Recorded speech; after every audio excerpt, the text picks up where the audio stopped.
If you get all your business from one media source, one is the deadliest number.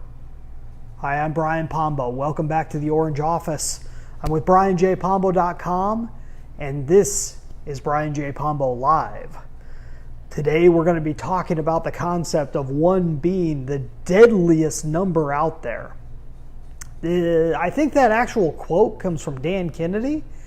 Don't quote me on that, but I think it does. Dan Kennedy, a marketing genius. And the concept is simple. If you are dependent on any one media source for advertising, for a publication perhaps, like we're going to talk about today, and we're going to talk about this fellow right here, then you're in big trouble. It's only a matter of time before that comes to haunt you. Okay, when we're talking business, that's what we're talking about. I'm going to get into all that. I got some housekeeping, some quick housekeeping to go through. On yesterday's episode, we discussed Frank Hyman and his book, Hentopia. This is an awesome book. If you want to find out more, go back to that episode or go to offthegridbiz.com. I've got an interview that just popped up today with Frank Hyman. He talks all about his book, Hentopia.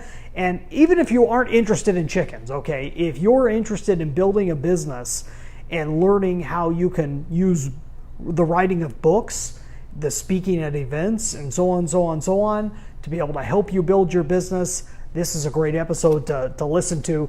These books are fabulous. This is put out by Storey Publishing.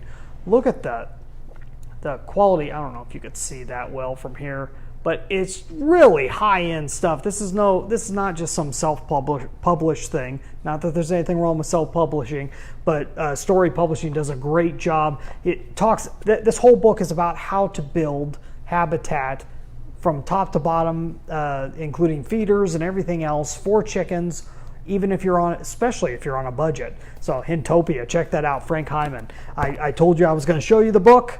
I've showed it to you.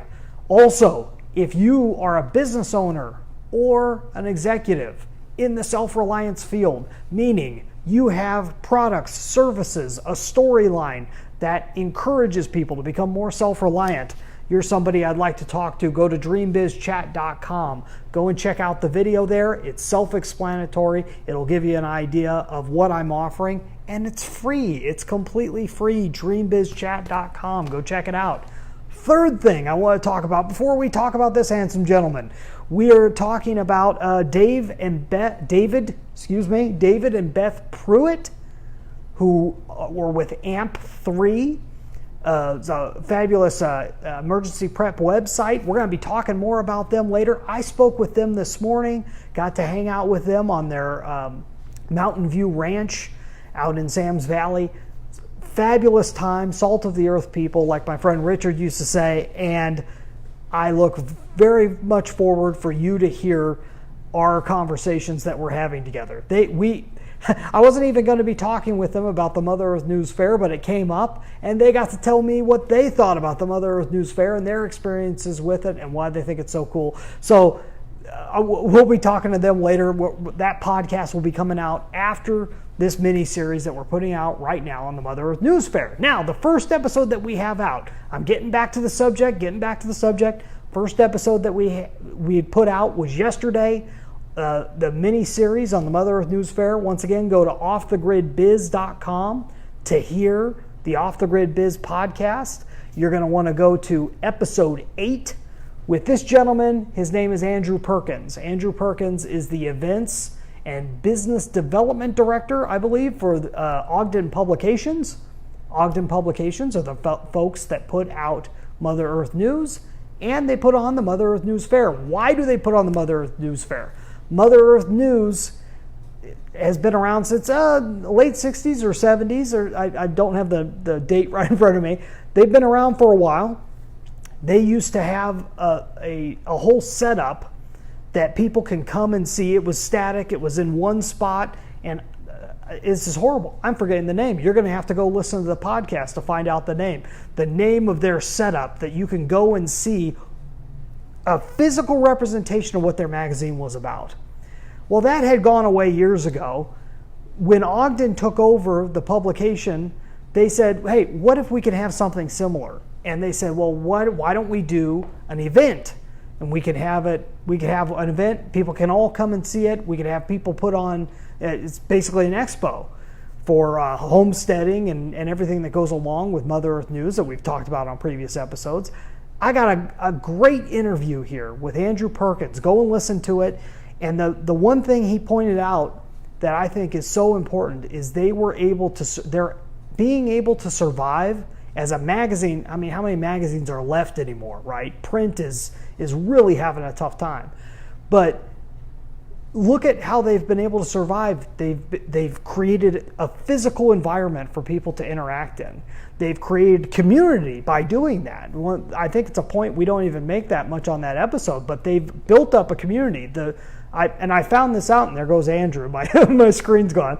But they built up this community, and in talking to all the people that are going to be presenting and speaking there's this really tight-knit community, really cool people. And because of that, they've been able to survive in an area that most people would say, well, print's dead. It's done for.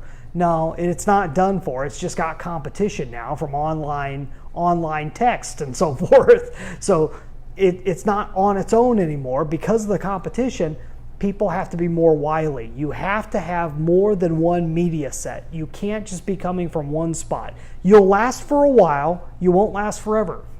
This is included in advertising.